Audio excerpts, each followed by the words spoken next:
Well, it is that time again, everybody. Hope you are doing well. My name is BirdDog John, and I am back in action. In those scenarios, Yep. it's good to neuralize the cameras. You guys know that best. Very straightforward. Plug it in, go to the web UI, link the source, walk away. You know, like super simple. I keep looking over at the chat and I keep seeing you are full of it. Tasty, spicy meat snacks. Covered in flavor. I mean, you can't go wrong. So what's going on? We've got a handful of folks here in the chat, and I really appreciate that. What's up, mate? Hey, Warren, how are you? Appreciate it. Hey, Robbie, how's it going, man? We were just talking about you. What's going on, Tom? Ahoy. How is it going? What's going on, Go Web? Good to see you again. Thanks for hanging out with us again today. Appreciate that. Feel like I'm in this video more than anyone but John. It's true, NetApp. You are, I'm going to cut this up and put this in the next intro. What is going on, everybody? I am indeed BirdDog John. At least that's what I call myself. And I am just listening to my own voice. Okay. So we are back at it again. Let me know how it sounds over on the YouTube. So actually, you know what? I can check. Voice. Okay. Not too bad. So I don't mind that. Let me know how it sounds for you. But evidently it sounds pretty good on my phone, which is one of the platforms in which we intend for you to watch the show. So what's happening? I am BirdDog John, and I'm all wireless up here today. So wireless microphone, wireless ears. We're living the dream here, folks. Wireless keyboard, all that sort of good stuff. Eliminating things. Now, it's not that I don't want to use the RE20, but I'm going away this weekend, and I need it for a recording gig. So it's all packed up in a bag. And so I'm going to use this for today's show and on Thursday's show. But we are definitely trying to sort that out. So I have been getting notified on post-show that the stream looks soft. And I've been trying to figure out how it is that I can change that, because I think on my phone it looks fine, but on YouTube, especially after the fact when I watch it, it doesn't look as sharp as, it certainly doesn't look as sharp as it is in StreamYard, but obviously that's a direct line into StreamYard, so I'm not going to account for that too much. But then when it gets sent off, I'm sending that up via 1080p out of StreamYard, and then every time I look at it on YouTube, it always looks a little bit weak sauce. So I'm not too sure what to make of that, other than, and I've looked online as to, like, my video looks great going to StreamYard, and then it looks terrible when it, like, not terrible, but it just looks less clear. And I've seen other StreamYard users, and I don't see that as, like, something that's happening on their streams. So maybe I'm not buying the high enough package or something with StreamYard, but it's a pro account, so I don't see why I wouldn't. I can stream 1080, and I'm not used to watching straight up 4K content all the time. So it's not like I've been spoiled. It's just a matter of something's up where I think compression is happening, and I'm very critical of it. If I jump over to the YouTubes just to view it, I gotta mute it here. All right, let me just mute this. Yeah, I definitely think it looks soft, and I don't know what it is, because I've manipulated the sharpness on the P200. I've made sure that it's all going out via 4K now in vMix. And when it gets to StreamYard, it looks good. And then when it gets to YouTube, it looks not the same. I don't know what that is. I can't find any settings in YouTube to change that. I will go over and take a peek at it on Twitch and see what it looks like there. Give me a second to mute. Yeah, also kind of looks soft over here. It says it's a 1080p source, but it doesn't necessarily look like it's nice and clear. It's hard for me to, like, really figure out exactly how to say it as to what it is that it looks like, right? But all right, so let me take another look at the stream. Is actually over on Twitter as well, on our Twitter page. So if I proceed on to Twitter. I don't need to, I just want to see it. I don't need to make a new password. Okay, let's log in here. Let's take a look. Okay, so this still looks a little soft. Nobody's watching it over on Twitter, which is fine. This is on our BirdDog Twitter page. So this is at help_BirdDogTV. That is the Twitter support account for BirdDog. And it's not commonly used, but it's out there. It's there for your convenience, folks. So if you want to tweet at us, that will generate a ticket inside the help desk system, and that's always fun. It's a simple way. Some people are just like to have that kind of flexibility. But I do agree that the image does not look as good there as it looks inside StreamYard. So StreamYard, I have a question. How is it that you are sending the signal? Because it appears to me that you are degrading the image somewhere along the way to all of my platforms. And it definitely looks softer on YouTube than it does on inside StreamYard itself. So I'm wondering if that's what's happening. So yes, NetHab says, have you checked the stats for nerds? I definitely, yeah, so it's not streaming in 4K, it's streaming in 1080. But I'm outputting 4K into the interwebs via YouTube. Whoa, is that drop frames? Yeah. I don't know how that's dropping. Oh, that must be the 200 dropping frames, because this is not an NDI stream anymore going up to StreamYard. That's interesting. Okay, so yes, I have looked at the Stats for Nerds thing over on YouTube. And Stats for Nerds reads back. It's at 1080 at 30 frames. Rock solid. Connection speed is great. Live latency is good. You know, everything is good to go. The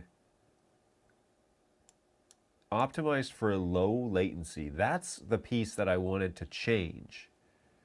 But I couldn't figure out how to do that when I was sending it up through StreamYard, because it creates it for you. So let me change the account. Wow, that really looks soft. I just don't know. I don't know about this. I'm not convinced that it's doing what I want it to do. So if I were to, like, let's see if I can go into the Creator Studio and see this going underway. Yeah, so it's set for low latency. I wonder if, I don't know why either, because I don't necessarily care that it's in low latency mode. I would actually prefer it just to be in normal latency if it means that I get all of the quality after the fact. But yeah, for some reason it always defaults to stream latency, low latency, and I don't really want that. I want it just to be normal. So maybe there's something that I have to investigate a little bit. But the stream health looks great. Everything's fine according to YouTube, and I'm not too sure what to make of all that. So there you go. YouTube showing the same bit rate that you're sending it. It could be squashing it. Oh. Well, I don't think it's actually YouTube, because the image looks the same across all platforms. And so I wonder if it's that I'm sending, oh, there's my trash. I wonder if it's I'm sending it to too many places. Like if I just sent this stream to YouTube, would it be a higher quality than if I'm sending, like maybe it's trying to do a common denominator RTMP stream. And so it has to lower it down to like Facebook standards, which are really low. Yeah, I wonder if it's doing like the same quality stream to everybody. I don't know. But I know that Facebook's super low. So that's annoying, to say the least. All right, I'm just going to catch up here. A couple of things.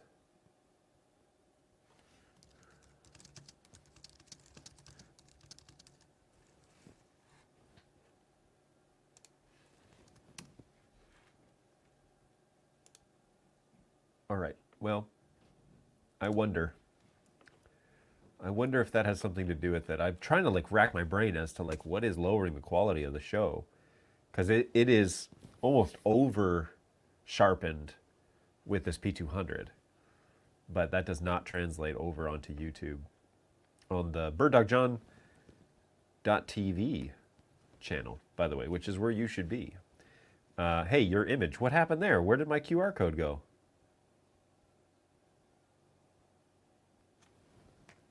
That was weird. Is this one? This one's fine. That's weird. Why did it dump the QR code out of that overlay? I haven't changed this. Oh, that's maddening when things change without you changing them. Title editor. Image. Maybe it lost the actual path to...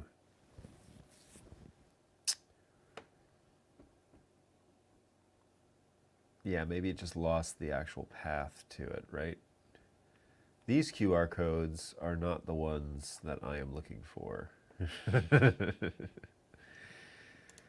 All right, well, let's not use that one today, and I'll sort that out later, because the point of today's show is to talk a little bit about the newly launched Fleet Manager, which is a piece of software that we are excited to get in your hands, which will enable, as of today, will enable all of the 4K family converters to move to NDI5, truly move to NDI5, which is a huge deal because NDI5 came out quite a while ago, and it has a substantially reworked engine behind it, permitting things like RUDP and a few other things. Now, we have been able to kind of pseudo-enable NDI5 on the camera line and a bunch of things, but going to NDI5 in this SDK is an overhaul, which is why the actual program, it's one of the major reasons why we had to launch Fleet Manager alongside this update for 4K Family, is because it's a full rework behind the way that we have designed NDI to be encoded and decoded. As a matter of fact, it's far more efficient at what it does. And for those of you who are quad users, you'll be happy to know that the quads are far more stable than they ever have been before. As a matter of fact, we showed the quad, so we updated quads to the latest NDI5 from Fleet Manager and showed it to several agents, and they were all quite impressed. And that is saying something, because ticketing agents and product QA guys are not easily surprised or impressed. And so to say that they were like, wow, look how clean that is. And even I went over and looked at a quad decoding on an Atmos Ninja, and it was impressive. It was decoding a vMix signal, and we were outputting multiple 4K vMix signals from the same machine, and it was decoding one on a screen. And I just thought, man, that is the cleanest I have ever seen this. Like, it is really, really good work. So I'm very excited that the whole 4K family now has an update, essentially. There is also the BirdDog Play is enabled inside of Fleet Manager to do an update, if I'm not mistaken. So you can go to 30, firmware 30 on BirdDog Play, and that will also be identified. And then the software also is able to see your other BirdDog devices on the network. So if you are curious about where is this device, or what IP address does it have, or whatever, you can see those devices inside Fleet Manager. And the great thing about it is there's a cogwheel on the left-hand side of all of the devices. And that essentially is the same as looking at it in Studio Monitor and hitting the cogwheel there. It'll take you to the web UI.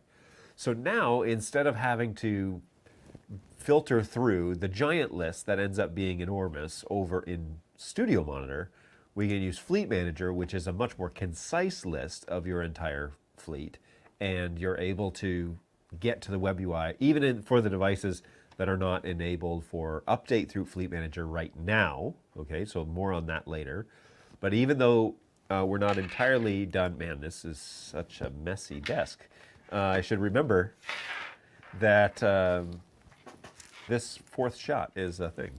Okay, so even though the cameras are not enabled in Fleet Manager right now, and that's a known limitation of the software, but more on that soon, even though that's the case, you can still get to the web UIs through Fleet Manager, which makes Fleet Manager actually quite useful when you're looking at a large fleet of BirdDog devices.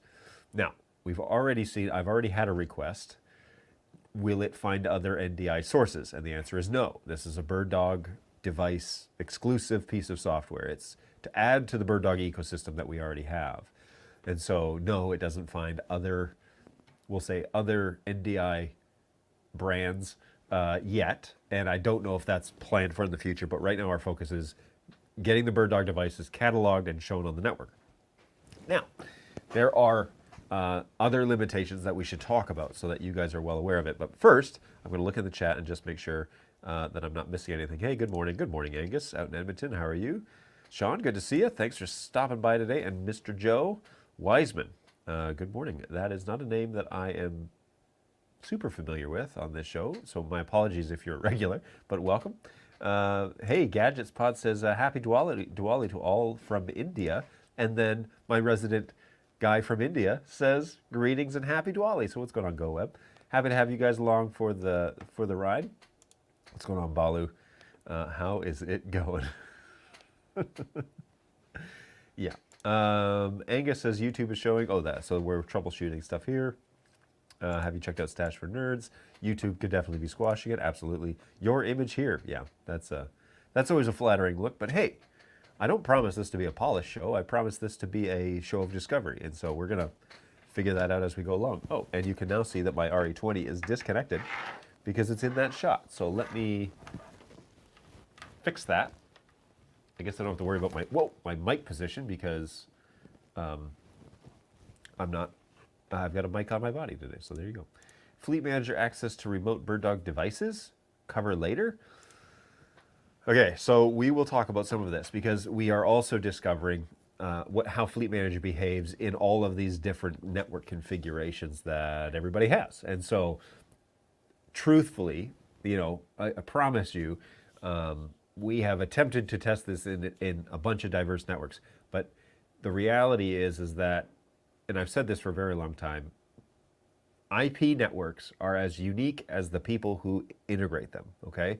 So there are best practices and there are, you should do this, you shouldn't do this, and this, that, and the other. However, it really comes down to they are designed and implemented by imperfect people, and so they themselves will also be unique and potentially imperfect. It's not to say that there are perfect networks, although some network admins might try and convince you of this.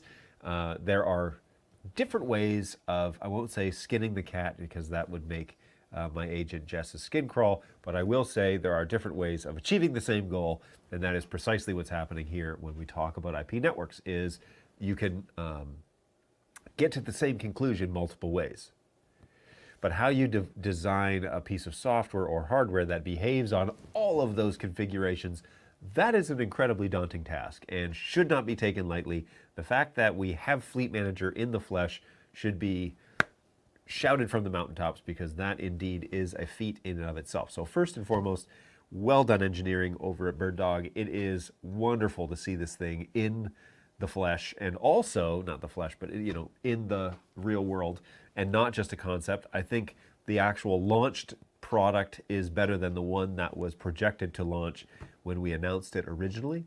And so it has for the 4K family and that sort of thing, it looks nicer than what our original concept art was, and it appears to give you a lot more, exposes a lot more data than you could really want.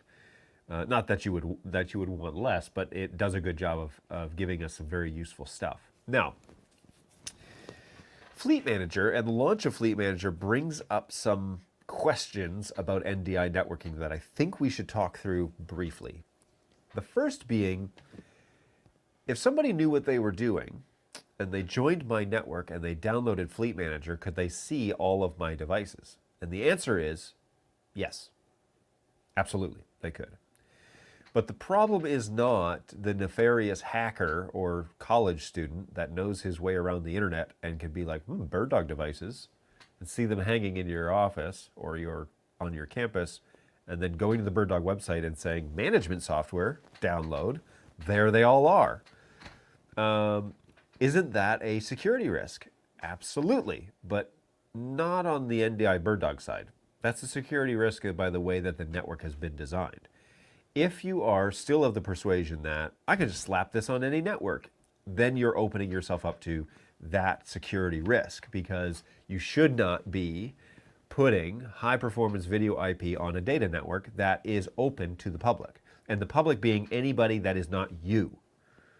Okay? If it's locked down and you and your NDI compadres are the only ones that are able to access the network, that's a private secure network. And you've put in place ways that that is mitigated. For example, a VLAN, an NDI VLAN. So we're using 4250s as our AV network. We've designed our own VLAN, such as mine here in the studio, the 77 VLAN, and I have isolated my network so that only I have control of these cameras. Now, does that mean that someone can't figure out how to get on that network? Absolutely. But there are other things that I can do if I genuinely don't want my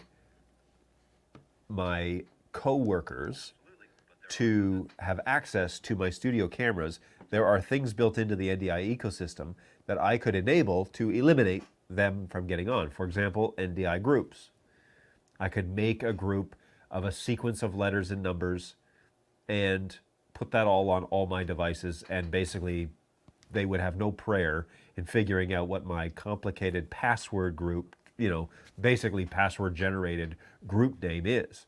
I wouldn't name it something obvious like BirdDog Support Studio. I would make it like a password, and I would load that onto each of the cameras. And then I would put all those cameras on its own VLAN, and I would VLAN just the specific ports that I want to use to have my studio on. I would also provide secure passwords for all of my 4250s in my fleet so that they couldn't go in and change their ports to be on my VLAN. So it really comes down to a fundamental understanding of network security, not so much a fundamental securing the endpoints. You want to secure the network. And so Fleet Manager exposes some of that. So if you come to me with the question of anybody could download this software and see all my devices, I'm going to turn around and say yes, because your NDI devices are not on a secure network. Not the NDI devices are not secure or that Fleet Manager isn't secure. Fleet Manager is designed to be used on secure NDI VLAN networks, because it goes along with the assumption that you're operating an NDI network securely. And so it does kind of expose that sort of vulnerability if you're just slapping this on any network that you have, okay? So it is built, I think, with the assumption that your network is already secure. And so Fleet Manager, you can download Fleet Manager onto a computer that's running on your secure VLAN, because only you will still be able to see all of your sources that way. But if anybody can download the software and see all your sources, then the concern would be, well, if security is a concern for you, you need to do this properly.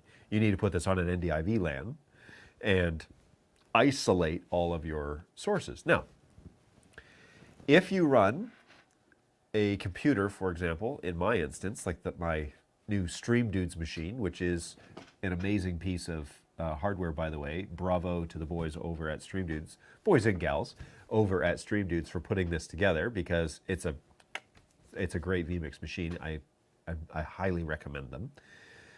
And we'll get into that. I need to reach out to them because I need to have them on this show to explain to me what it is they've done. No, to have a conversation about this cool thing that they've invented and the way that they support it. So I'm a big proponent, this is now a sidebar, I'm a big proponent of buying a thing to do the thing you need to do. I need to run vMix 4K. I'm going to buy a machine that is tailored for that license, all right? I don't want to hodgepodge it together. I buy the thing to do the thing that I want to do, all right?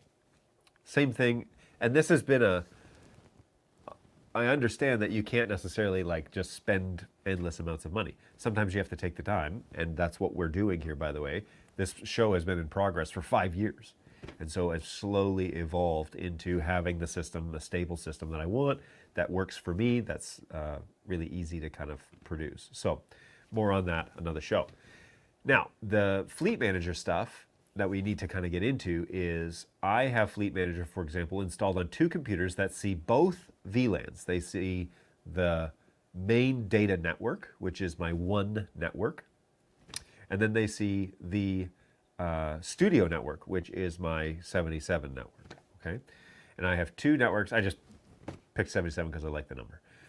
So I have a network that is for my studio, and then I have a network which these cameras are all in that studio VLAN, and then I have a data network which is doing NDI primarily, but also like has a phone system, and that's how we get out to the internet, all that sort of good stuff. So this machine is getting out to the internet through the one, but then I have an isolated NDI network which is bringing in all my cameras and sources and audio. I'm actually, this is an interesting change in the way this show is run, is I am sending the signal on the external output of VLAN, I'm sorry, the external output of vMix, which is basically a USB, right, a USB camera. And then I am sending the audio only over NDI, and I'm sending that to the webcam app with NDI tools, and I'm bringing that in as my audio channel. So that's the master audio. The master out is over NDI audio, and then my picture is going out via the external option with vMix, which is essentially a USB camera. So, all right, let me listen to this real quick. Just give me a hot second.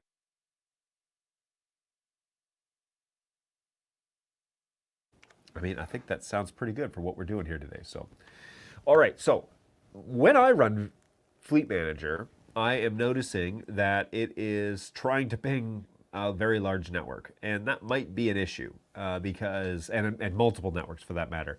Our office has something like 40 something devices running on it, NDI systems, between the NDI encoders, between the 77 studio network and my one network out there. There are over 40 things that are encoded, or like 38 things that are encoding.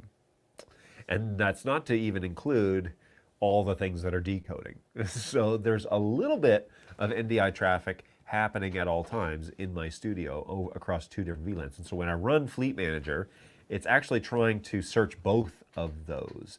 And I'm seeing it actually delaying a little bit, which I don't think is a huge deal, other than every time I want to look at something, it kind of takes a second. But I can certainly run Fleet Manager and show that to you. I can show you the interface and kind of walk you through the initial launch and what it is that is optimal there. So remote BirdDog devices, yeah, let me star this because I want to come back to this comment. So I've got that as a question I need to cover in a little bit. You are a unique and special snowflake, just like everybody else. Yeah, it's true. Unique, yes, you are unique, just like all the other billions of people on the planet. We're all unique, and that makes us all the same. Anyways, more on that philosophy in a minute. All right, let me launch Fleet Manager and then figure out. Actually, let me get the second screen working because I know that my scan converter. I think my scan converter needs to be restarted. Not that one. Not that one. It's this one. Exit. And then I'm just going to type in scan converters, which is screen capture now. Whoa, my 110 needs to. There we go. My 110's autofocus is having a little problem today. All right, so cameras. There it is. Okay, so we can open Fleet Manager, and it's going to ask you for admin permissions. Remember, as it does now. I wish I could show you this screen, but I can't, so I won't. There is a network selection screen that pops up, and this is not to isolate it to the one network, I found out. It is essentially, where do you want the NDI Finder to run? Okay, so NDI Finder needs an IP address, so it needs your computer's IP address to run on a specific VLAN. But it is not a only search this network function. If there are NDI signals exposed across multiple VLANs on this machine, it's probably going to find them. All right, you need to know that. So in this case, NDI adapter, I'm actually going to pick my fiber line, which is my 77 network. And so that gives me in the box, it says the IP address is 192.168.77.11, which is the IP of my computer. And then when you open Fleet Manager, and it says this in the little box, Windows Firewall will be disabled. And so if you're having issues with that, okay, and let me jump over here. Yeah, if you're having issues with, like for example, if there's a group policy on the computer that you're using, and it is not allowed to turn off the firewall, that's going to be a problem because the Fleet Manager needs to have the firewall off to check all the ports to see where everything is kind of checking in. So if you're having that issue, then if you don't own the computer that you're trying to run Fleet Manager on and you don't have the option to turn off Windows Firewall, that is going to be a problem for you. So let's kind of discuss that briefly here. All right. And I'm just going to make sure that everything is running as we expect it to. Okay. All right, where is my cursor here? This is weird. Okay. With doing all of this stuff all at once, especially something that is so, we're running. I have no idea, by the way, if this is glitching out online. I guess I should listen to it here. Nope, should be still good. Okay, so let's kill the playlist and let's go over to Fleet Manager. I'm just going to try and make this full screen on my second screen, come into vMix. And like I said, my computer is bridging multiple networks, this Stream Dude's machine. And so when it's checking the network, and it does it quite often, it's going to definitely have a challenge to try and do 2 scans, essentially, of, a bunch of networks. Oh, that's weird. It like runs off the screen. I don't like that. Oh, you know what? It's because it's not a 1080p. It's not a 1080p monitor. So let me. Ooh, might be a disaster. Let me go to Display Properties, Display Settings, Screen number 2. Yeah, I need to make this 1920 by 1080. Ooh. Keep changes. And then I want to just do 100. Okay. It's not a big fan of the things that I'm doing right now because Fleet Manager, let's just do this. I'm going to reopen Fleet Manager just because I messed up the resolution on the screen, and it does prefer a 1080 screen, as all BirdDog products do, by the way. What is going on there? So let's also restart screen capture because evidently it doesn't like that either.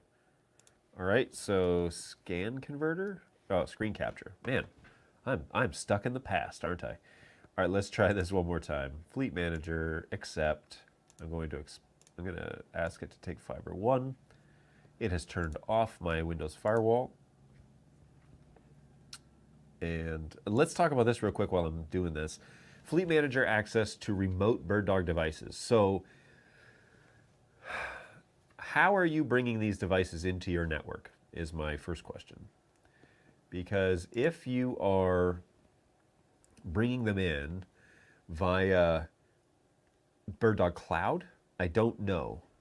I don't know if it's been tried. And I'm just going to wait on that. I don't think that they should show up, although they may show up under your computer's IP because that's how they work. So it's a great idea, and that's something maybe I will try in a more advanced Fleet Manager course. But I don't know if that's actually possible. When you say remote, I'm assuming you mean like coming across with cloud. But I haven't seen that in the tech specs that it's able to do that yet. If you meant remote sources as in on another VLAN, potentially. If your computer can bridge the VLAN, or if you allow inter VLAN traffic, then potentially that information may come through. But I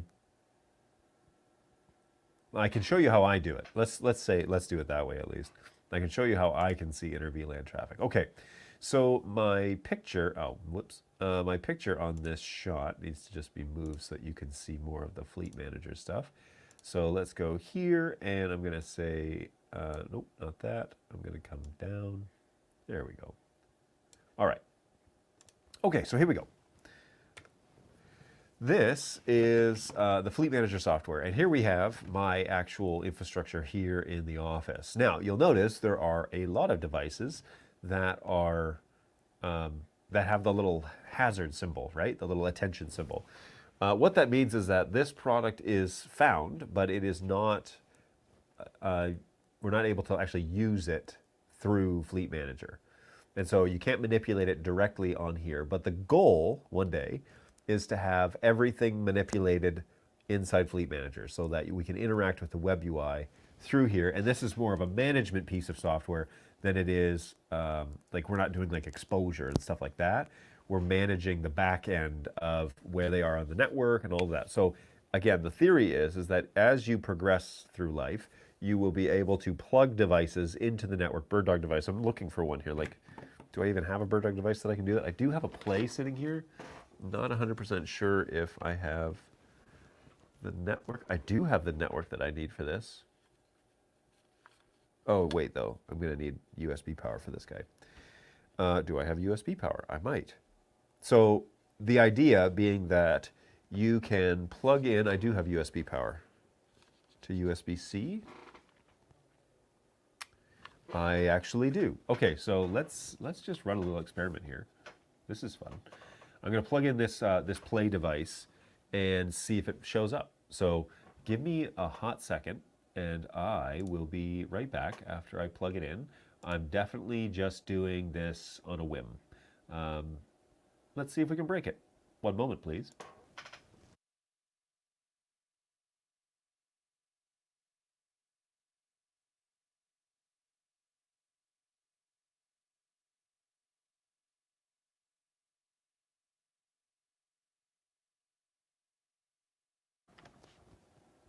Okay, so I've plugged the Play in, and I have no idea when it will show up. I don't even know what the IP address is. I don't know what the MAC address is, so I don't even know if it works, to be honest with you.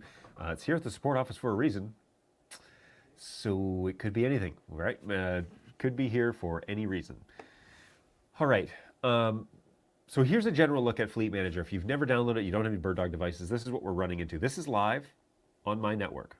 You will notice that I have IP addresses in the one network, so 192.168.1, and then I also have IP addresses in the 192.168.77 realm.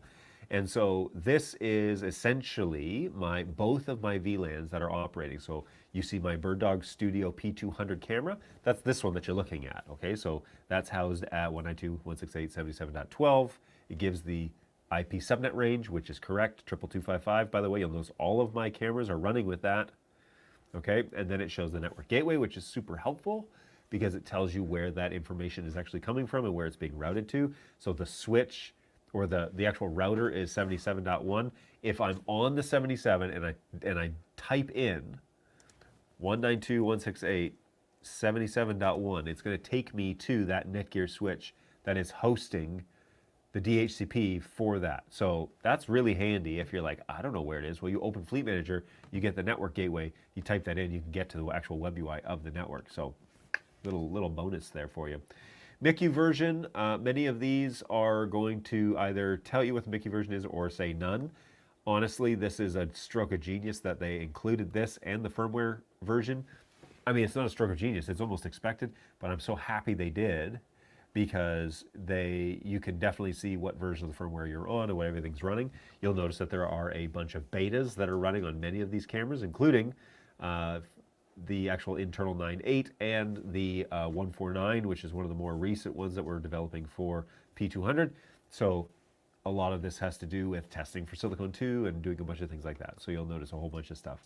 But the quad, which is up at the top, that is now running the latest 273, which is something that Frink thinks, one of my agents here, he's been testing kind of extensively those firmwares. And something that he did yesterday, shout out to Frink, is that he went through and grabbed a whole bunch of things that were sitting basically waiting for updates. So units that had been dead or the firmwares weren't working or were giving us problems.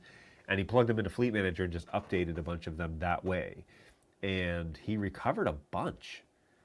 Like a bunch of devices came back and started giving us information and usable stuff. And so I really thought that was great that he was able to pull all that up and see that working. Now, the Play has been plugged in for a while now and should be able to give us some information here. So we're going to see if she shows up. Now, Fleet Manager, I don't know what the answer here is, but Fleet Manager does a regular like NDI finder check on your network fairly frequently. So if you plug in a device and then it doesn't show up, there's a good chance that it's fallen back to a default IP address or something like that. Long ago, back when we were developing this product, like early in the year, I had asked it would be great if we could use something other than IPv4, implying IPv6, to find devices on our network, because sometimes they fall back, right? And they come up at 100, 100. But if our network is not on the 100 network, they're not going to show in Fleet Manager, as far as I understand. They're not going to show up in Fleet Manager. So if this Play, for example, has fallen back and is not giving us any sort of useful data, it definitely won't show correctly. And I would really prefer to have a different method for finding. Or if there was a way to tell it, instead of using IPv4, use IPv6, use an IPv6 address and find everything that way. That would be a completely different method, though, of discovering devices, mostly because IPv6 doesn't really care about VLANs, right? IPv6 is not an IP-based, a 4-octet-based protocol. It is a unique identifier protocol, which is, I'm actually still really excited about it because I feel like it's going to revamp, it's going to force us to rethink a lot about how it is that we are designing our networks and how data crosses the world. So there will still be networks, there will still be subnets, but it may behave differently. They may be just more VLANing ports and plugging things in, and then that unique ID is on that VLAN. You may not need, you don't need to issue IP addresses and things like that. So there's lots of cool things to consider when we start talking about IPv6 and how things work. But yeah, it's an interesting idea. Facebook user comments, I have multiple sites. Oh, that's why I don't put the comment here. There are multiple sites that I would like to have remotely to see devices. The only thing I could suggest there then is have a Windows machine on each location to start and run Fleet Manager on. Fleet Manager is free. You don't have to pay for it. Another perk of BirdDog is most of the stuff we make is free unless we're charged a license for it, right? So if you want to use the NDI stuff, that's what you're buying it. But Fleet Manager is generally free, and so that's super helpful. All right, we just had another discovery of another device on the network, and so they are showing up slowly, which probably means that Frink is either watching the show or he's doing testing in live scenarios, and here we are. It's showing more stuff showing up on the network. So you'll notice that there's a 4K quad at the top. There's also 4K quad at the bottom now, which is nice. But the Open Gear card is also on this network, and it is seen as a device on this network, and it has the latest version of the firmware on it as well. And so I love the fact that you could just run Fleet Manager, that a technician could show up, open Fleet Manager and connect to the network. Well, connect to the network, select the network, open Fleet Manager, and then it just kind of runs while you can then hunt around and navigate and find out where things are. But if I go to like these little cogwheels over here, if I click on one of those, it should dump me out into Chrome and take me to that web UI. I could also just look at the IP address, I guess, and find that. But I am now going to 192.168.1.90, which is the one that I just clicked on, and it is taking me over to that web UI. So it opened it in Chrome. I can't show you that. I'm running Chrome, it's StreamYard in Chrome. Open a new tab, it's taking me over to that web UI right now. So that is super handy. Super handy, especially because on this, we can also click on these cameras, for example. So the BirdDog Studio, if I click on that one, it opens that web UI as well. So now I'm looking at the P200 web UI inside of, and it just took me there from Fleet Manager. So if I don't remember the IP range, here's the beautiful thing is, guys really protest about having devices in DHCP mode, and they may not know necessarily how to use the or the reservation list, right? Well, here you go. We can show you what all those IP addresses are in one location, and we can provide a quick way to jump around between devices so that you can see what's online and what's not online. If, for example, a device goes offline while you're running Fleet Manager, it changes from green, which is up here. No, up here. Dang it. I tried so hard. Up here, it changes from green to red. So if the NDI finder goes out and it doesn't receive a response back from that device, then it comes back and just shows a red dot. And so you can see Pluto there, which is our test P100, has gone offline, and it didn't check in again. So it shows, well, this is where that device was. Here's what the IP address it had. This would be super helpful, for example, if you rolled up on an installation that you did not do, but you're going to enable DHCP reservation lists. Okay, so you walk up, the system is in DHCP, all these, and they're saying, we can't seem to manage, or maybe our IPs are changing. You say, oh, you use the DHCP reservation list to solve that. And they go, what is that? It's like, you know what? Hire me out for an hour, and I'll handle that. I'll get all your BirdDog products in a DHCP reservation list, so they never change again, but they operate in DHCP. You could do that for them and run it this way. So to answer Facebook users' question, though, I have multiple sites I'd like to see all these remote. I believe this is not using BirdDog Cloud, although we could probably test that theory as we speak. So let's go over to a machine and bring in. Let's go over. Actually, you know what? I don't need to do that. Sorry. Let's go over to cloud. I have no idea, by the way. I don't know what the outcome of this is going to be. I'm going to log into my cloud account and I'm going to pull a camera from Melbourne. All right, so I'm going to ask for an incoming connection. I'm going to dump this one because this one's from a trade show that we don't use. That trade show's long done. Incoming connection. I want this to come in this way. I want the source.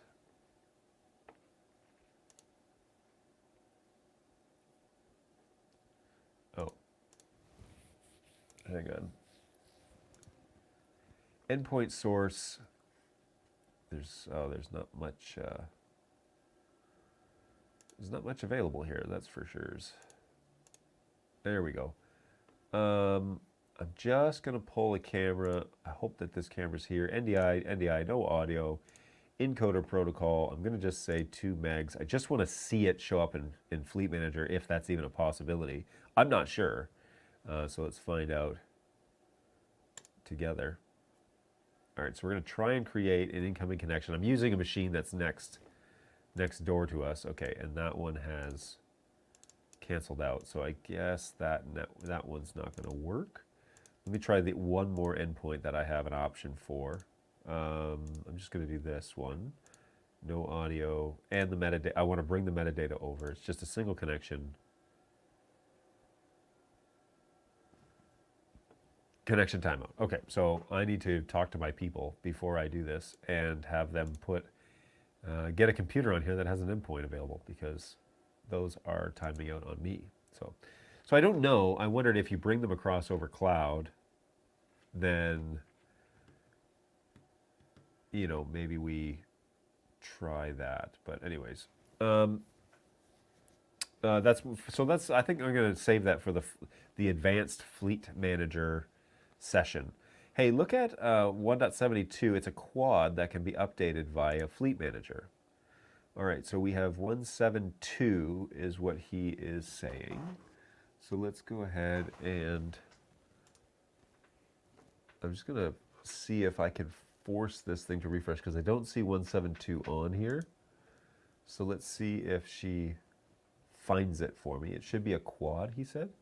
Should be a quad. I'm only seeing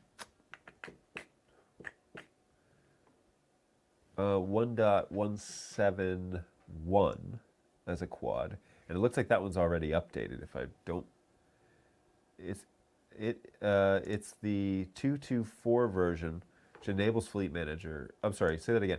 Is the intermediary 224 version what enables Fleet Manager updates on all 4K family? Yes, good question, NetHab. Yes, that is exactly the case. I haven't actually tested this. Can I sort by column? I don't know if I can sort by column or not, but it'd be nice if I could organize the lists via IP address. It appears that this is a button, but it's not really a button. So we will have a go. Yeah, I didn't even organize with Frink to have a quad that we could update. So it's on a legacy firmware, so it'll need to be updated 2.2.4 in the web UI first, if it's on legacy. Correct. That Frink, I think he's, yeah, see the full process. Yeah, so that, all right, so let me go here then. Let's do that. 192.168.1. What did you say, 72? Okay, so the quad, all right. Thanks, Frink. Appreciate you, man. All right, so here's what he's talking about. Inside vMix, let me see if I could just share. Add an input. I want to just show you a browser. And I want to show you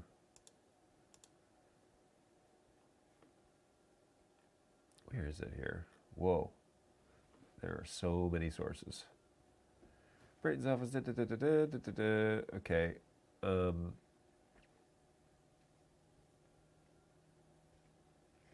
Just give me a second here. I just want to try and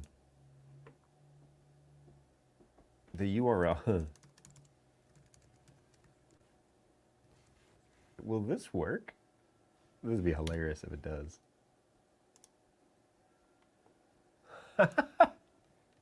It did work. That's funny. Can I do this though? Oh my word. Okay, so will this let me? It allowed me to select. Oh shoot. It allowed me to actually select the. Is my keyboard dead? What is going on here? My keyboard might be dead. All right. Well, let's go back. That was the actual browser. So what we got to do is we got to update this unit, which is on 185, and we'll need to do a system update on it over to 2.2.4, if I'm not mistaken. So we got to go over to. Well, maybe I should ask Frink.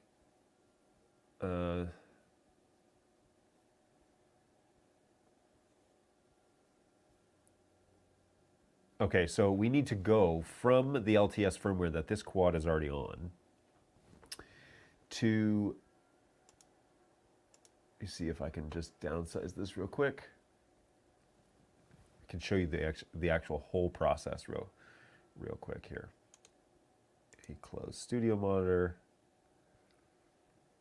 Okay, so now we're going to open up our trusty dusty yoink Chrome, and here, right, we got to go over here and get the proper firmware and everything. So let's do that. BirdDog.tv/downloads, everybody, and we can go to converters, and you'll notice on this website there are now green dots next to each of these. And basically that's saying there's something new that's changed, which I kind of like. It's like a little notification for the customer. But what we want to do is we want to do a actual firmware update via Fleet Manager, as far as I understand. Actually, I want to look inside here. I mean, not via Fleet Manager. We want to actually do the USB. But this is 2.7.3, that firmware here. And so this one is via USB. Oh, no, whoops, sorry. Let's go back here. I probably actually already have this downloaded because the, I can delete this one. There we go. All right, open. And we're just gonna extract this. Where are we? Extract all. Boom. Extract, done. Bob's your uncle. So yeah, the idea is that you do need to get it to like a base firmware in order for Fleet Manager to recognize it in the system. So if you're running an older version, and for example, here we are This quad is what, 185 LTS? So if we open it up, we say step 1, it says take this quad to 224. And here is that user manual on actually how to do that. It says, in order, oh, please, it's not even a user manual, it's just a picture. Okay, I thought that was a good note, guys. All right, so system, we're going to say system config, choose the file. We're going to say it's in downloads, here, here, here, 224 LTS for FM is for Fleet Manager, okay? So Frank, I'm doing this update. Please don't unplug it. Let's see how it goes. This is really handy to actually show this online. So, hey, I got distracted in the office, so I missed some stuff. I put a note on my quad ticket. I was seeing that Fleet Manager is always on top of other windows, even configuration pages. Yes. So Fleet Manager is a full screen app, and mostly they do that because they want you to use it while you have it open. It is requiring large levels of resources to do that, and so you probably shouldn't have it running in the background of other things. It should be the thing that you're doing until you're done using it, and then turn it off. Mostly in an effort to not disrupt updates, or just trying to keep it first things first. So if you're using Fleet Manager, it needs to probably be first and foremost, and that's what it is that you should be using. But close it if you're not using it. Right now I actually have it minimized, but we're installing required packages for my 4K quad. We're getting it up to 224 from 185, so hopefully that works. Taking its sweet time, copying new BirdDog data. It's helpful though. I think Frank is right to see the whole process from start to finish, and so I appreciate him getting this online. Paying attention over there. It's good stuff. It's nice to have a team that's pretty with it, Okay, so Fleet Manager, why did you reopen? That's an interesting problem. Let's just take a glance at this one more time. Hey, we're going to take up to 5 minutes, so I'm not going to, I can't use the magic of video to jump over this 5-minute double check, but it will tell me when it's done. So we're getting this quad from 185 ready for Fleet Manager. Now, I do see a new play that has appeared on the One network, which would be accurate, although I don't know if that's mine or not. And so let's find out. Frank, if somebody has plugged in a play over on the network, please let me know. I'm going to move this over here onto my screen and leave Fleet Manager up. I'll let you guys know when the quad is done. Here, though, what did we say it was? 192.168.156. 192.168.1.56. Okay, so the play is up and running. This one, I don't know if that's this one or not. I guess I could plug in a screen and find out. It is running 30, surprisingly enough. If only there was a way to identify it. Okay, I don't think, because it looks like somebody's testing this one. They're changing the sources on it. So I don't think that that is this one. So good to know. Good to know, good to know. All right, how are we doing here, Mr. Quad? Okay, we're still updating, so that's okay. It legit says this might take up to 5 minutes. So look, let's believe them, right? It can definitely take up to 5 minutes if needed, but it would be great if it rebooted and then appeared here in the list as 1.72. So again, I'll keep you apprised as we work through it. So we did not connect any play units. Okay, fascinating. So maybe that is mine. Okay, so let's 192.168.1.56. Let me just look at it since I'm not tethered to my desk and see if we've got a MAC address on this thing. I don't think we do. I will continue talking to you though because I now have that luxury. Okay, so no MAC address. So how do we find out? Well, we disconnect it from power is how we find out. And we see if it disappears from being online.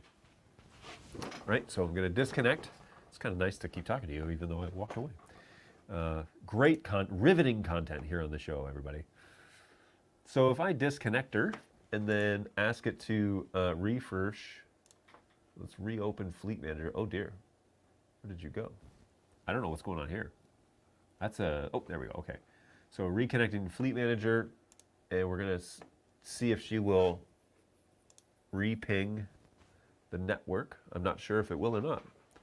And there's no way for me to know if that, oh, you know what? I could just re-ping this website and see if it comes back. Okay, so the web UI is not coming back.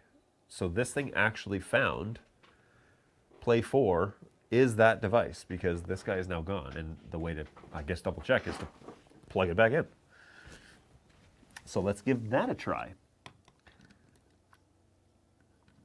All right, so she's plugged back in. I have the power. I can see the LED lights. Let's see if it comes up. Now, Fleet Manager did not seem to refresh it to find out if play is gone.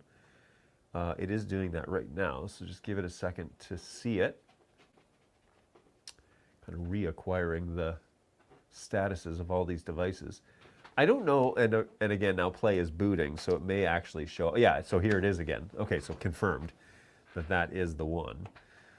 So if I go in here and say system, BirdDog, how does this sound, by the way? I'm not even like checking. Okay, cool, so that's here. Still sounds all right.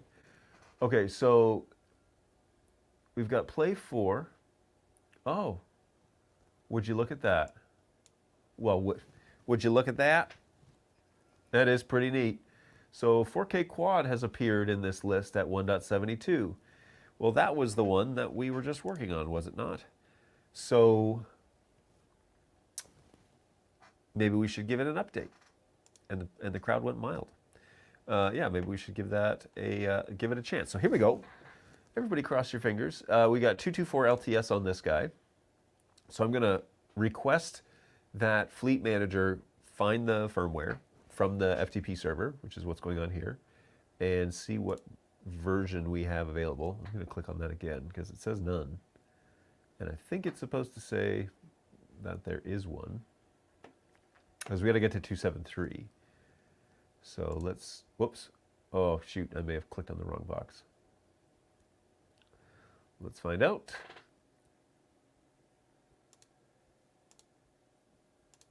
Interesting. So currently shows none. I'm going to restart Fleet Manager because I know that there is one.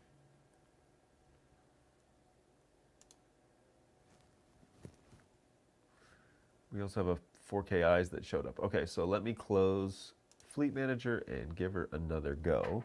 And we will, let's just clear this screen. Whoops, clear the screen real quick. I'll dump Fleet Manager. Do you guys notice any performance differences in the stream while I'm doing all this? Because it seems like the Stream Dude's machine is definitely working.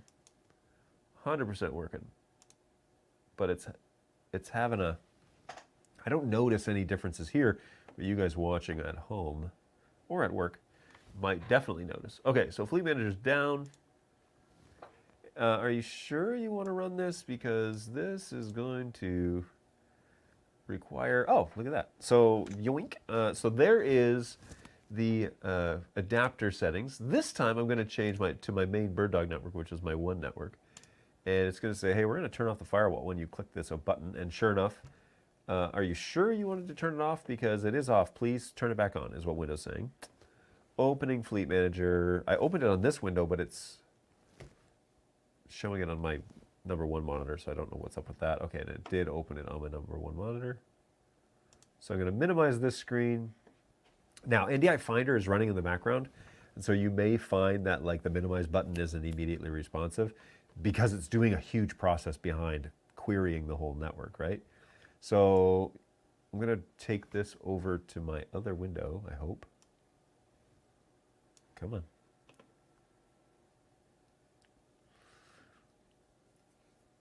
And I think it's checking my 77 network too, because it only came back with one addresses initially. So there we go. All right. So the question is, does Fleet Manager use Discovery Server? I don't think so, not initially. But if you were running this on the computer that runs Discovery Server, I don't think you'd have an issue because they'd all be pointed at you anyways. So not initially that I know of. I know the advanced mode is for like a different style of recovery, and so it's not a. But you know what? I don't know. I don't know if there are. I don't think there are any configuration options for that. I don't know of any for like adding Discovery Server to Fleet Manager.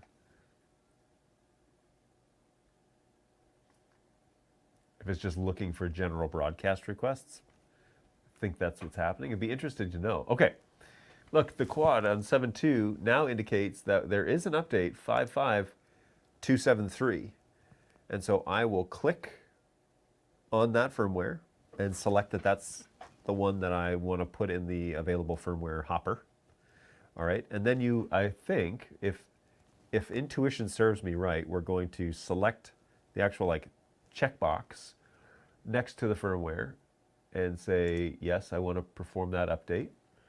Firmware updates can take up to 30 minutes. So it's recommended to update no more than 5 devices at a time. Okay, if firmware updates can take more than 30 minutes, then that's fine.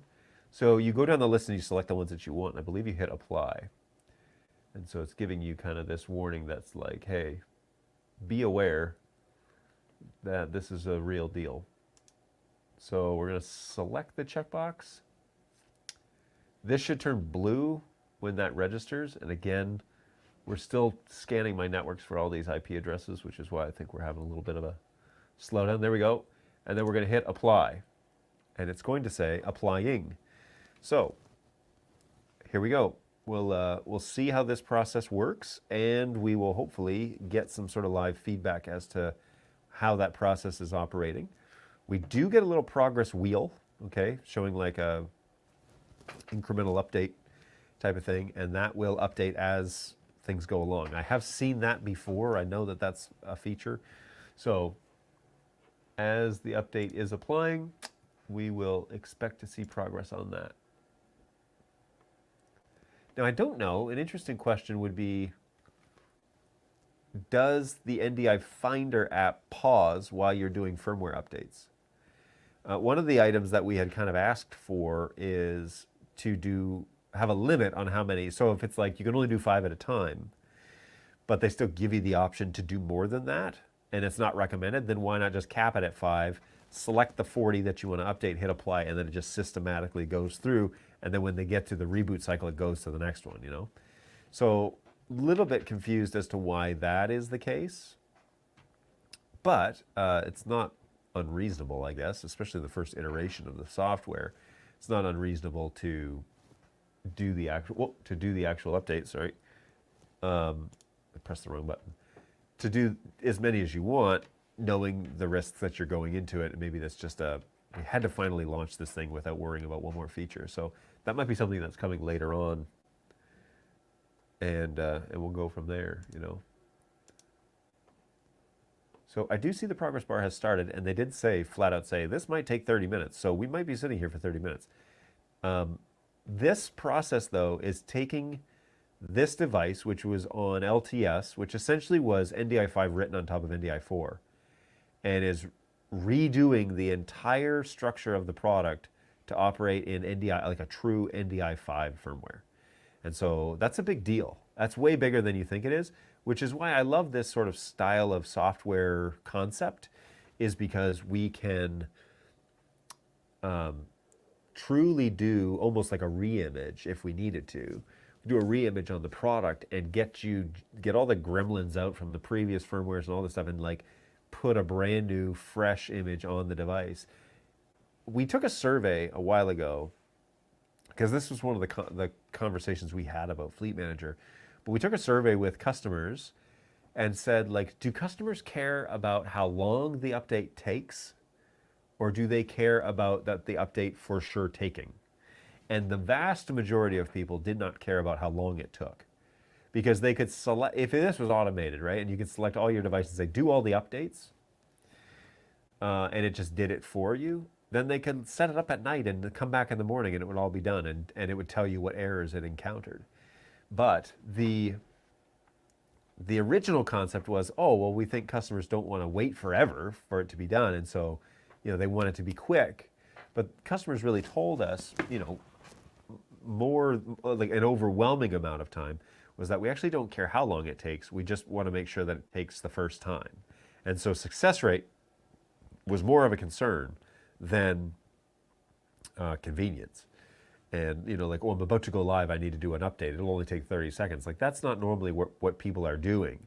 Matter of fact, if you encounter anybody in the wild that's doing firmware updates 30 minutes before their production, you need to find a new job, because yikes, that's danger. But like, what they were really wanting is, I don't actually care about that. What I care about most is that the update happens perfectly. So what's going on here is, we're leaving NDI4 behind, and we're moving to the new NDI5 standard. And this is a true NDI5 firmware built on top of the NDI5 SDK. So that's super exciting that is happening for the 4K family. It's official now that the 4K family can move to that. It does take this update process to get to that. Okay, and we think the convenience of having Fleet Manager all in one place, and the accessibility of having that firmware done here, is a big convenience for the BirdDog clients. There is still a USB update process. It takes about the same amount of time, and it's using a USB thumb drive. So if you don't want to use Fleet Manager for some reason, well, perhaps then there is another way to get to it in the traditional way that you're used to it. But this process is so much better. Hands down. It's just way better, way more convenient. You can see all of the information for the products. I think it looks nice and tidy. They're just line items basically on an Excel sheet is what it really looks like to me. But it's like just the data that you need to know where it is. You can click on the little cogwheel if you need to get to the web UI. It's great in that regard. So yeah, we are making progress here. This update is happening in real time. So let's enjoy the success of this process while eating a snack stick. There you go. So hopefully you guys are finding this somewhat educational and useful. It's, like I said, it's probably one of the best pieces of software in terms of usability and customer friendliness that we've ever produced. And it has by far been the most scrutinized before it was launched. So rest assured, a lot of blood, sweat, and tears, and a lot of those, the CEO is blood, sweat, and tears, went into getting this to this point. And so I'm really excited that you don't have to do web UI stuff anymore for updates. It's all in one place. And the hope is that the cameras will be soon enabled as well, and we'll be able to actually get everything in one place. Don't know if that's going to be possible. I haven't officially heard, but that's the idea, right? Is to manage the fleet. So the 4K family is launched, and the Play devices can also be manipulated through, updated through here. And you can get to every BirdDog device web UI this way. So really cool that we are kind of entering this realm of like customer-focused accessibility. But like I talked about earlier in the show, it actually does assume, though, that you are operating at a certain level of, and like network security too. So if you're like, oh wait, this exposes all of my BirdDog products on my network, we need to talk about locking down your network, not about locking down all your individual devices. You're thinking about networks kind of on a micro level, when you should be thinking about the network as a whole on a macro level. How do I secure the whole thing so that people aren't having that issue?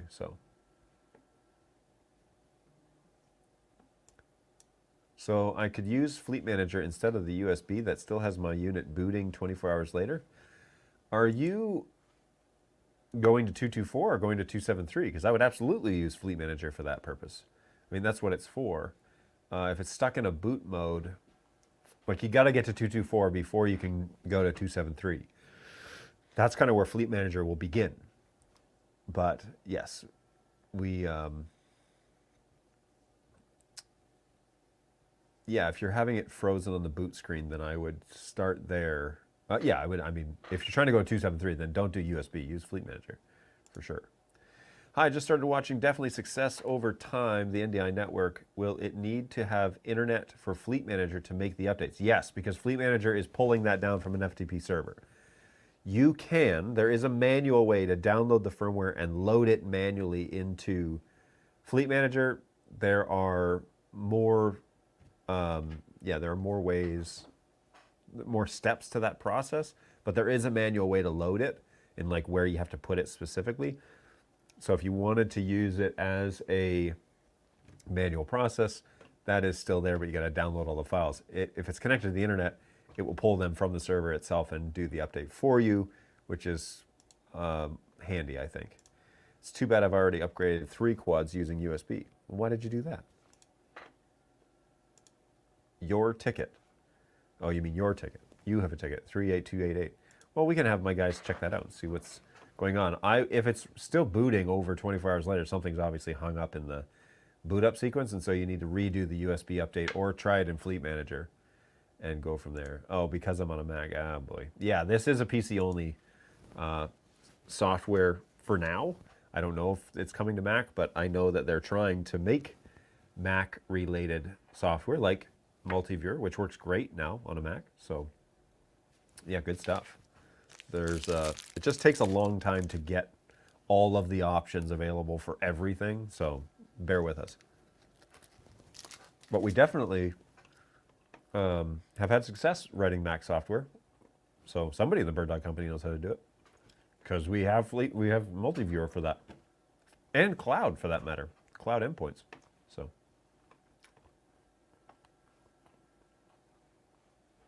You don't have any Windows machines, access to any Windows machines at all, anywhere in the world? Because that's crazy. Hopefully Fleet Manager can handle several networks simultaneously in the future.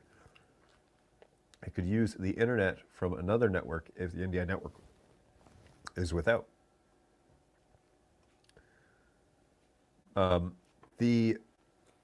mean, it is doing that, technically. I guess I should have put the quad on the 77 to see if that would work, because the one network on my in my office is the internet network. The 77 does not have internet access. So that would be the next test, I guess, is to put it on the 77 and see if Fleet Manager on this machine would still do it across subnets. You know, I'm not at home. I tend to travel for shows. It's a thing. Are they working on cam control for Mac? Currently, no. I know it's on the wish list, but it is not currently being worked on that I know of. But then again, you know what? They work on stuff and then tell us about it like, we're 60% done with that. So that doesn't necessarily mean they're not working on it. I don't know of that project being underway, but anything's possible, I guess. Currently, no, though. Cam control for Mac, I don't know if that's happening. Okay, let's take a quick little look over here again. You can see that the progress bar has continued to progress, which is what we want, right? That's kind of what you want out of a progress bar. Progression. If it's just hung up, then that's a problem.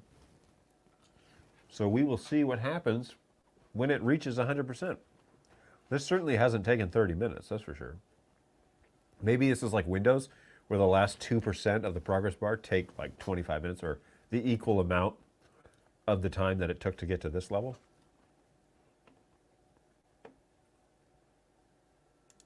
I can report that the USB update process works great. Fantastic. I'm glad to hear it. I'm really excited about from what I've seen, the stability of the product, like of the actual firmware. I mean, I think that that's a huge, that should not go understated, because what the guys are doing, what the engineers are doing, are things that have never been done before. I mean, it's nearly impossible to do something that's never been done before. The theory is out there. The SDK, you know, is built kind of in a vacuum, and so like these guys are doing it and putting it in real world stuff. And I think there's a huge amount of credit that need to go to the engineers about inventing something out of nothing and trying to get it right and correcting bugs and doing all, like it takes an immense amount of kind of creativity, this immense amount of creativity, especially in the technical world, because like the bugs could be anything. And so to figure it out, to get it right, to actually produce a workable firmware that's going to be able to encode or decode multi-streams on a quad device, I mean, that's a massive feat, right? So I'm really excited that now we're getting to the point where it's convenient for the support crew or for technical staff or whoever to manage and update firmwares and products like this. So I'm excited to see what happens. Fleet Manager has 2 computers at work. I tried Fleet Manager on 2 computers at work. It crashes and freezes a lot. Overall, kind of slow. I think the issue is that my IT department didn't allow the firewall to be turned off. So I skipped Fleet Manager and updated the 3 with USB instead, and they worked great.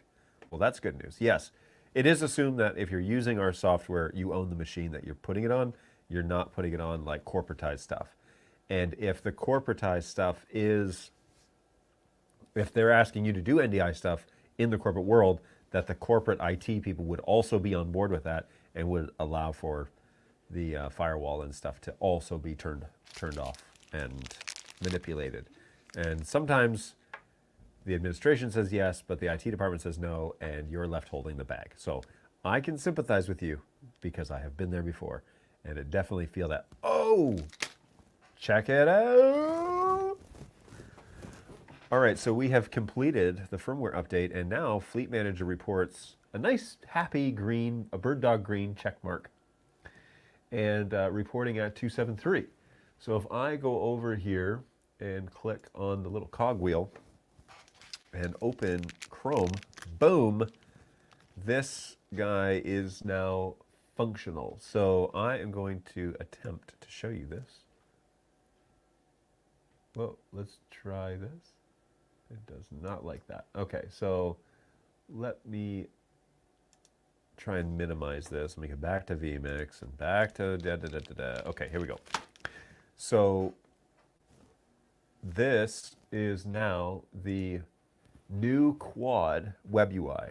And what's really slick about this is that it shows they've broken up the channels to show you the individual ones, like stream 1, stream 2, stream 3, stream 4.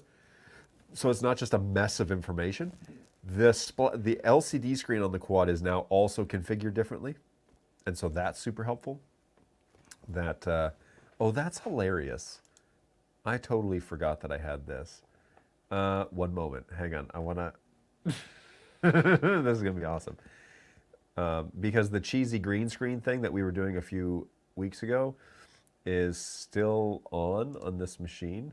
And so if I were to take layers, this one, change it to 43, and then position, zoom, there we go. There we go, everybody. So now that's nice and fun. I've eliminated the chroma key. And here I am, just a talking head in the bottom of the screen. You can see all the stuff behind me. So I eat my delicious, sugar-free, zero sugar smoked sausage snack sticks by Tillamook. Breakfast of champions. All right, so I personally hate this. I don't like the floating head thing in the bottom, but now you can see the whole web UI. I probably should have done this for Fleet Manager too, but anyway, this is a new web UI for Quad. And I actually think it looks great because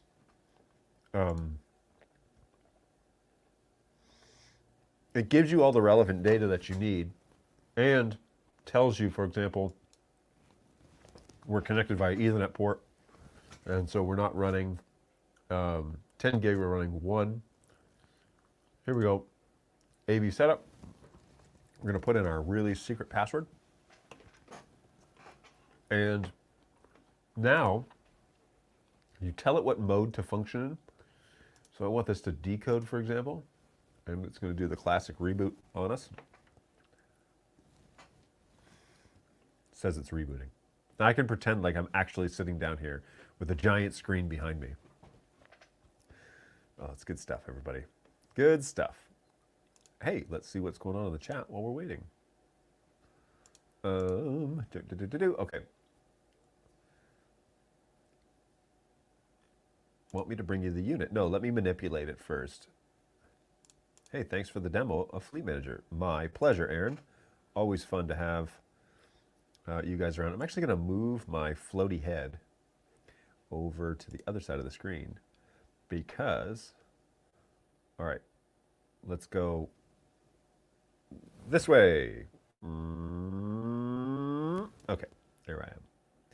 There we go. Okay, so now you can see on the screen, oh, my hands goes off the screen. You can see on the screen that we're currently under reboot. Let's go ahead and refresh, and here it has come back.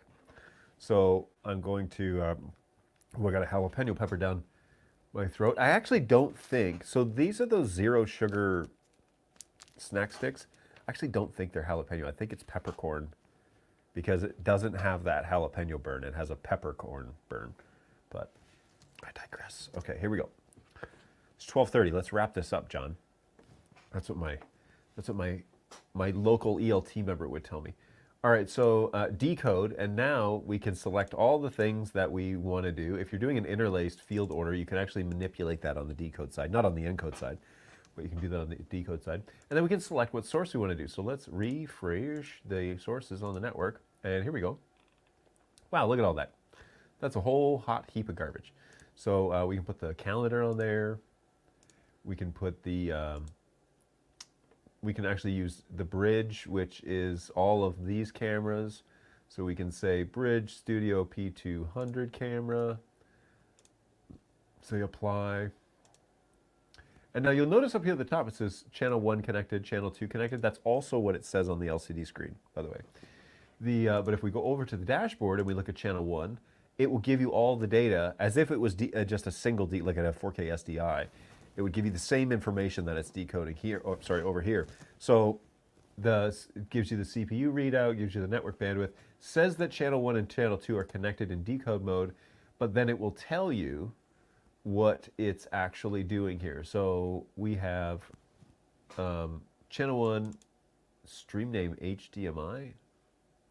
This isn't right. That's an encode. Video format NDI 60 frames, which is correct. 48 hertz, 422, TCP, 1080p. Does it say progressive somewhere? No, it does not. All right, and then same thing for the other channels, right? So here, there, stream name, studio. It's decoding the P200 camera. This one, it's decoding just, oh, because the source is HDMI. So, oh, that's interesting. It shows the video name, not the source name. Because if you go here, AV setup, and we say channel 1, we have selected calendar, but the name is HDMI. So watch out, it doesn't show the MDNS name, it shows the actual stream name, which is HDMI. So back to dashboard, here, channel 1, HDMI. Channel 2, studio camera P200. That's the name of the source, but the actual name of the source is like vMix machine bridge, P200. So that's interesting. So anyways, and so on and so forth. So that would be that. And then of course all that general information that's fairly standard here. What's the firmware version? We're in DHCP mode. Here's my IP address and what network speed we're running at. The active status as well, which is helpful to know if you're having some sort of internal issue. Network information. All this good stuff is here. Access Manager receive groups is down the bottom still. This is where you would change it between SFP Plus and RJ45 if you were doing that. The local name is also stored there. System information, if you were to do a manual firmware update for some reason from here on in, this is where that would be happening. And also you can change the web UI to be light and dark, because we've had complaints that the dark web UI is hard to see in sunlight. So there you go. And then the AV settings. So there you go. That's pretty cool. That's pretty neat. I agree. That is pretty neat. Oh, you're not even hearing that. Are you not hearing that? Oh, that's pretty neat. Now you're hearing it. Yeah. How neat is that? All right. So thankfully, I wasn't using sound effects that much on the show because you didn't hear any of them, evidently. I've been messing with my routing of my audio. So there we go. All right. So yeah, hopefully you found that helpful. This is look, Fleet Manager has been a passion project for a long time, especially for our engineers and especially for our project managers. So if you know who our project managers are, Pav and CJ, these two guys have been tirelessly working to get this thing out and to you. And so there are some things that we're ironing out, and I think we demonstrated that today.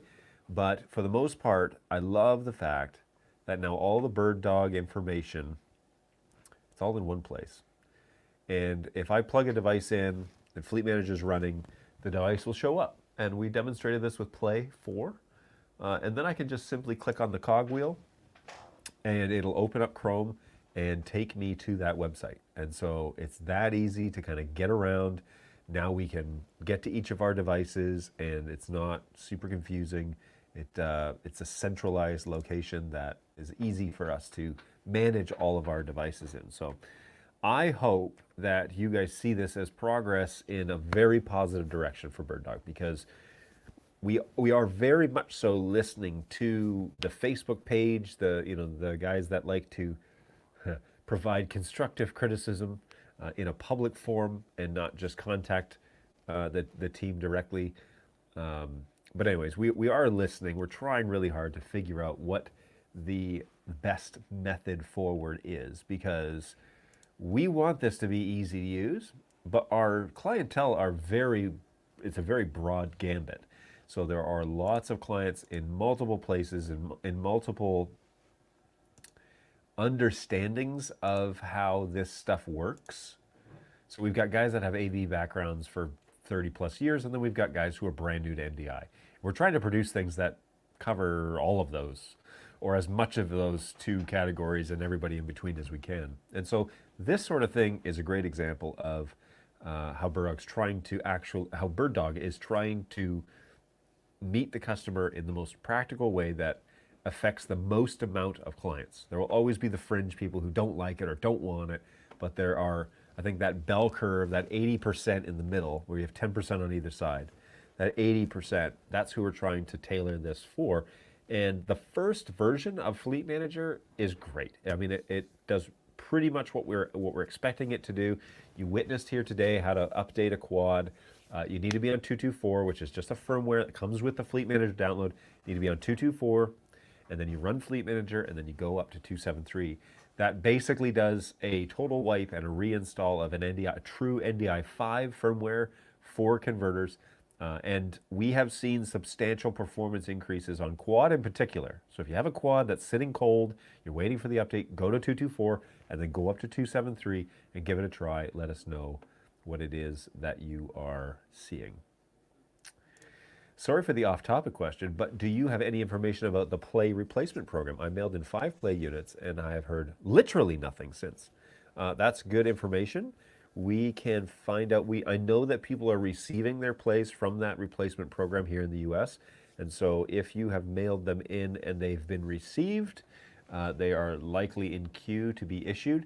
I haven't heard much about that replacement program because I'm hands off here in Michigan. That program is happening over in California through a third-party replacement group. So I can ask the guys that put that together and see where it is that we're at on that program. They may have just been overwhelmed with requests. I don't know, but we will definitely check that out and go from there.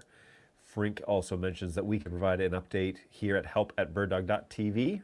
And so, yeah, if you shoot us a ticket, we can investigate your specific case for you and get that in front of the people that should know whereabouts we are in that line. So I've got 3 BirdDog cameras plugged into 8. How did you do this? Plugged into 8 M4250 switches and really looking forward to the new firmware, new software, and expanding our use of new NDI 5. I agree, Randy. I'm very excited about that. I don't know how you can get 3 cameras into 8 switches, but good on you.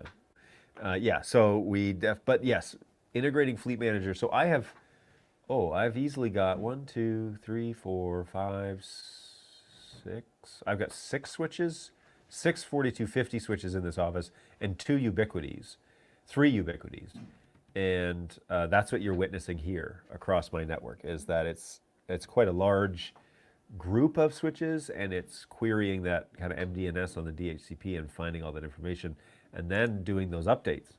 So it's pretty fun that we're able to do that, because I think that this is a good demonstration of that you're able to, as you know, and the computer I have it installed on is on both the 77 network and the one, so you're able to see all kind of the devices that are here that are eligible for that. Now we have devices coming and going all the time, so that changes as we go along. But we did do an actual update on a quad, and it went through, and then we looked at the web UI, and that's also working. So pretty excited about the next phase at BirdDog, because I think that it's going to be even more customer focused than it was before. They've kind of matured out of this kind of producing firmwares and getting them out the next day type of mentality to really making sure that everything is scrutinized and everything is correct before we, and I say everything, I think the implication here is we do our best to try and get as much of it buttoned up as we can before we get it out.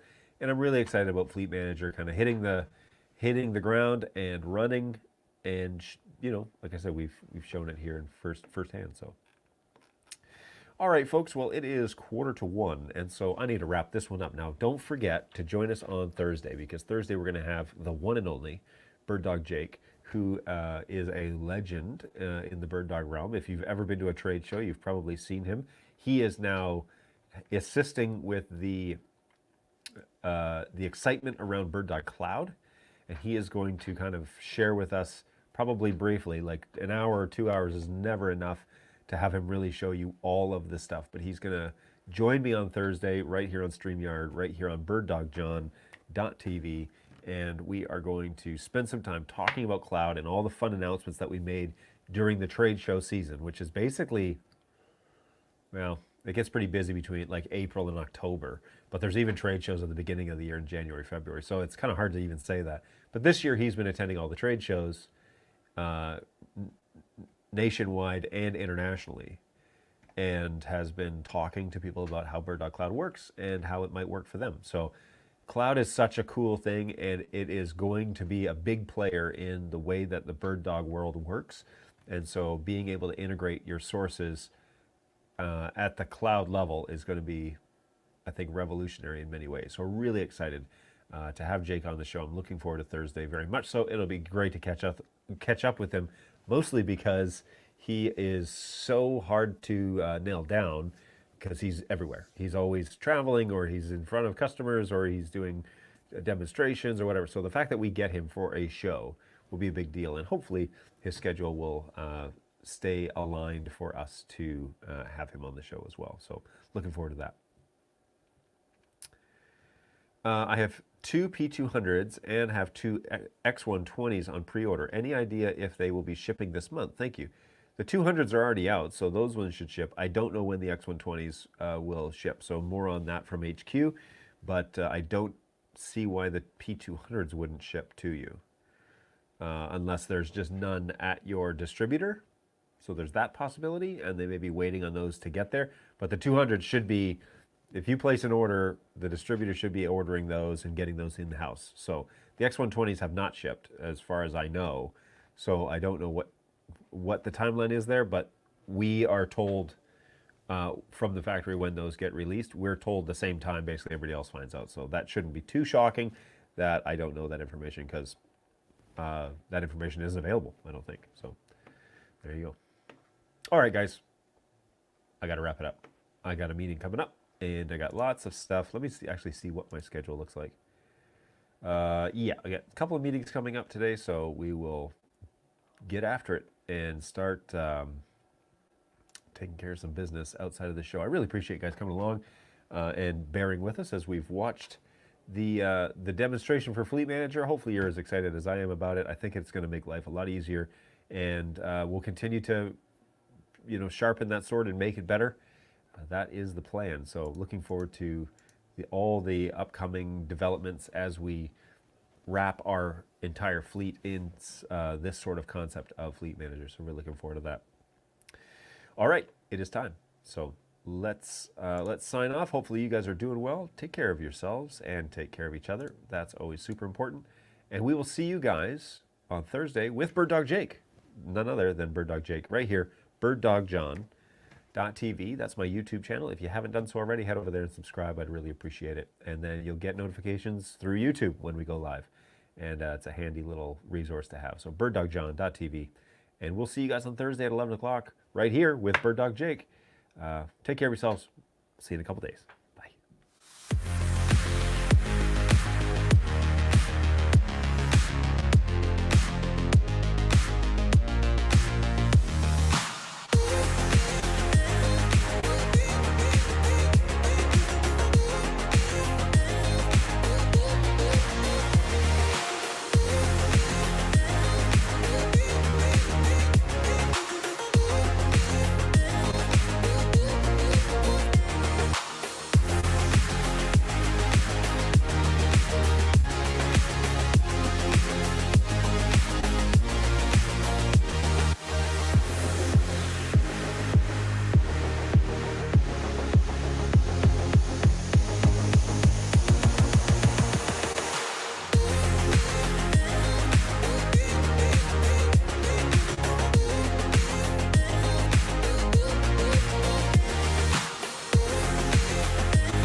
I got a fever, and the only prescription is more cowbell.